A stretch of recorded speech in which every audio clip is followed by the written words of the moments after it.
मोझरी ते जळका हा रस्ता अमरावती नागपूर महामार्गाला पर्यायी महत्त्वाचा मार्ग असल्यानं त्याच्या नूतनीकरण आणि रुंदीकरणासाठी करण्यात आलेले 4 दिवसांचं आमरण उपोषण अखेर यशस्वी ठरलं। माजी राज्यमंत्री बच्चू कडू यांच्या उपस्थितीत सामाजिक कार्यकर्ते प्रशांत कांबळे, पुरुषोत्तम मेश्राम आणि चंदू वानखेडे यांनी लेखी आश्वासनानंतर उपोषण मागे घेतलं।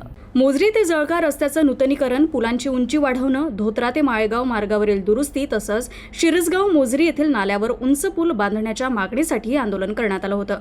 सार्वजनिक बांधकाम विभागाचे उपकार्यकारी अभियंता विनोद बोरसे यांनी या सर्व कामांसाठी राज्य अर्थसंकल्प, नाबार्ड आणि केंद्रीय मार्ग निधीमार्फत नव्यानं प्रस्ताव पाठवण्यात येणार असल्याचं लेखी आश्वासन दिलं। दरम्यान रस्त्यावर होणारे अपघात कमी करण्यासाठी धोकादायक वळणांवर सूचना फलक आणि रिफ्लेक्टर लावण्याचा निर्णय घेण्यात आलाय। तसंच धोत्रा ते सालोरा मार्गावरील नदीवर उंच पूल उभारण्याचाही प्रस्ताव पाठवण्यात येणार आहे। या कामांना लवकर मंजुरी मिळवण्यासाठी पुढील काळात सातत्यानं पाठपुरावा करणार असल्याचं बच्चू कडू यांनी सांगितलं। उपोषण जरी मागे घेतलं असलं तरी परिसरातील रस्त्यांच्या विकासासाठी लढा सुरूच राहणार असं प्रशांत कांबळे यांनी स्पष्ट केलंय।